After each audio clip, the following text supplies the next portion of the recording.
Assalamu alaikum, welcome to Islam Explained. We are joined here by Associate Professor Salih Yucel. Welcome, Salih. Thank you for having me. And you're from the Center for Islamic Studies and Civilization from Charles Sturt University. That's right.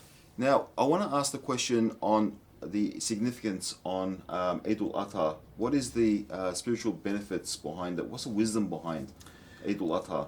Well, first of all, let's look at it from the social perspective.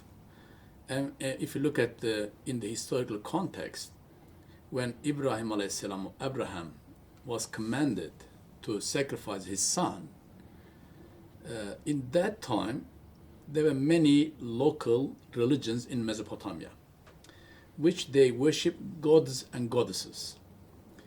In a special time or special day or events, they would sacrifice their children, to their god and goddesses for the religious purpose. So such barbaric act wanted to be changed.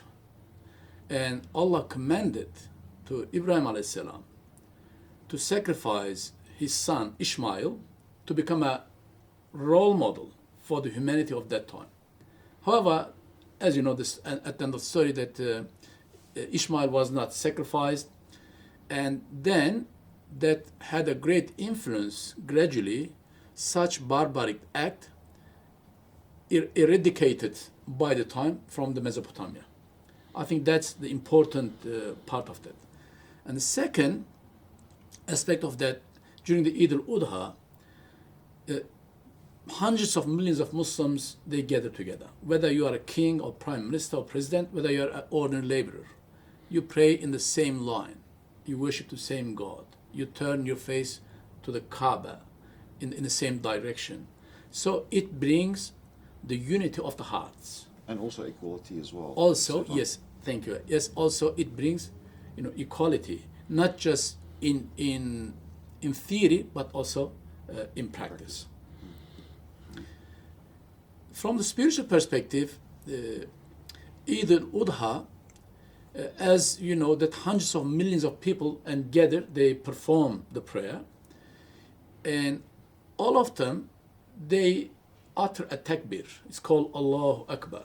God is the most greatest. And just imagine hundreds of millions of people uttering the same word.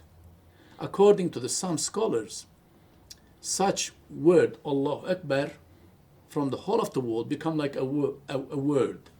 And also the whole of the world become like one congregation. And the whole of the world, earth, become like a masjid or a mosque.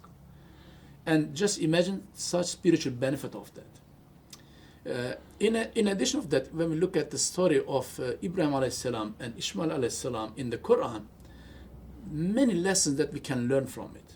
For example, when Ibrahim alayhi salam was commanded to sacrifice Ishmael, he's addressing to his son. He says, Ya bunayya, oh my dearest, child, oh my dearest son. It's interesting the way that he is talking to his son, that I am commanded to do this. Look at the response of Ishmael alayhi salam. Ishmael, he says, Ya abati, my dearest father.